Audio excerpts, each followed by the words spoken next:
Bonjour, en direct du MIPIM, sur le stand de BITV, je reçois Georges Rechieta, président du groupe Atlan.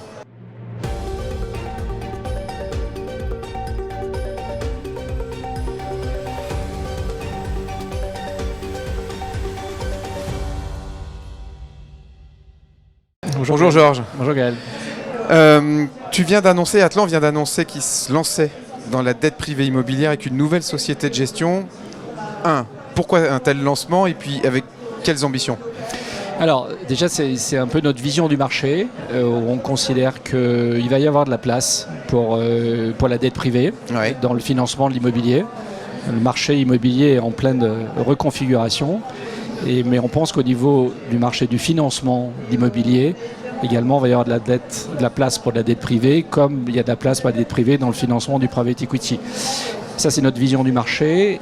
Et deuxièmement, on pense que ça peut devenir un produit qui est un produit d'investissement pour les particuliers et les petits investisseurs. Pour l'instant, la dette privée, notamment immobilière, elle est réservée aux grands acteurs. Donc, on a les grands fonds de dette privée avec des grands investisseurs.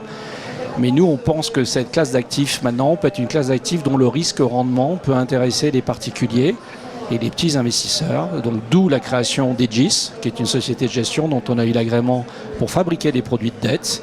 Et notre ambition, puisque Voisin, c'est à la fois gestionnaire d'actifs pour les particuliers sur le monde de l'épargne et pour les professionnels, notre ambition, c'est d'être un acteur du financement pour accompagner nos confrères et les opérateurs immobiliers, mais aussi pour en faire un produit de placement pour nos épargnants et nos réseaux de distribution. Avec des tickets d'entrée qui pourraient être à combien, à partir de combien Alors, nous, on était déjà présents sur la dette au travers d'une plateforme de crowdfunding qui s'appelle Fondimo, où les tickets d'entrée sont très très faibles. Mais vous savez que sur les plateformes de crowdfunding, on ne peut pas financer au-delà de 5 millions.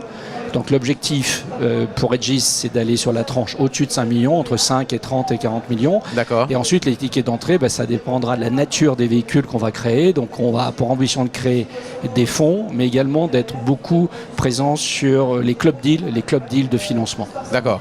Ok, très clair. Mais ça sera plutôt, Egis aura plutôt pour vocation à aller vers une clientèle d'investisseurs qualifiés et professionnels. Ok. Le groupe Atlan s'est aussi lancé dans la gestion d'actifs pour compte de tiers et à l'échelle européenne avec le lancement de Atlan IM. Le positionnement et la stratégie de cette structure aujourd'hui ? Alors, on a finalement deux marques maintenant sur nos produits de gestion d'actifs. On a la marque Voisin, qui est le véhicule réglementé, qui est vraiment dédié à la clientèle, le particulier, aux produits d'épargne et aux produits réglementés. Oui. Et on a créé Atlan IM, qui a pour vocation à travailler plus vers les investisseurs institutionnels, donc sous la forme de club deal et gestion d'actifs. On va opérer le développement européen au travers d'Atlandium pour des raisons d'agilité, puisque c'est un petit peu plus compliqué à développer à partir de sociétés de gestion réglementées. D'accord. Donc Atlandium va être notre outil à destination des investisseurs institutionnels et notre outil pour opérer en Europe.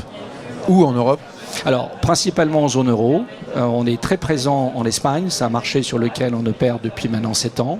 Qui est en pleine croissance en plus. Qui est en pleine croissance et qui, même, c'est assez intéressant de comparer à la France, où on voit qu'il commence à y avoir un peu de surchauffe sur certaines classes d'actifs. D'accord. Donc, on est présent en Espagne, on est présent aux Pays-Bas. On a fait des investissements à Dublin. On a acheté du bureau à Dublin. Et on a fait nos premiers investissements en Allemagne. Donc, on a une SCPI qui s'appelle Épargne Pierre Europe, qui collecte très très bien. Et donc, c'est au travers de ces SCPI qu'on a réalisé nos derniers investissements, mais on était présent également au travers de la joint venture qu'on a avec AXA, avec MyShare et SCPI, on était déjà présent en Europe. Voilà. D'accord. Alors tu as parlé des SCPI, tu as parlé tout à l'heure de Voisin, ça c'est aussi l'un des piliers du groupe Atlan, c'est des SCPI. Ta lecture du marché à l'heure où les grands acteurs historiques ont quelques petits soucis de liquidité et de prix de part, est-ce que ça reste un bon placement la SCPI ? Écoutez, moi, je pense qu'en termes d'allocation d'actifs, pour l'épargnant, avoir une partie de ces allocations en immobilier sur les SCPI, ça reste un bon investissement parce que ça permet d'aller sur des classes d'actifs où le particulier ne va pas, c'est l'immobilier d'entreprise, et à des rendements qui sont difficilement accessibles. Donc nous, on fait une année 2024 qui est bonne puisqu'on collecte plus de 420 millions d'euros.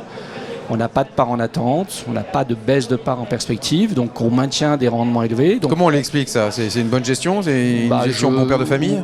Oui, je pense il faut revenir à l'origine de Voisin, entreprise dijonnaise, provinciale, très proche du terrain, avec un souci d'aller chercher un équilibre de risque sur nos actifs, des actifs de taille très équilibré, une proportion de bureaux qui ne dépasse pas 50%, une forte granularité. Voilà. Et on a toujours privilégié des rendements très élevés et surtout on a privilégié une distribution auprès de particuliers. On a 55 000 clients donc chez Voisin. Voilà.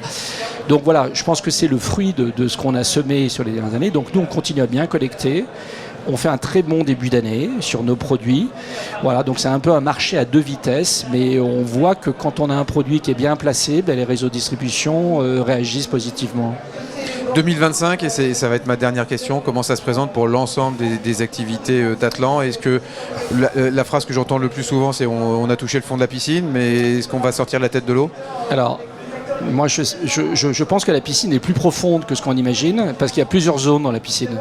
Il y a une catégorie d'actifs où on a peut-être touché le fond, puis il y a une catégorie d'actifs où on ne voit pas encore exactement le fond de la piscine. Donc je ne prendrai pas cet exemple-là. Nous, sur les marchés sur lesquels on est plutôt confiant sur le marché de l'épargne, pour les raisons que je viens d'évoquer.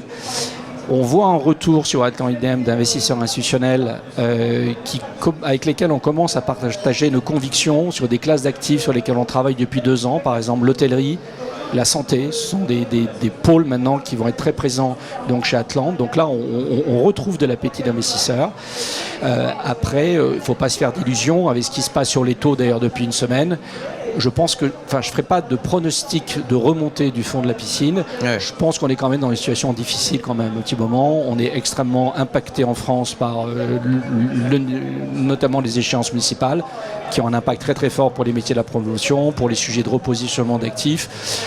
Donc pour l'instant, je ne m'aventurerai pas à faire de pronostic si on est au fond de la piscine ou si on va atteindre les flots. Voilà.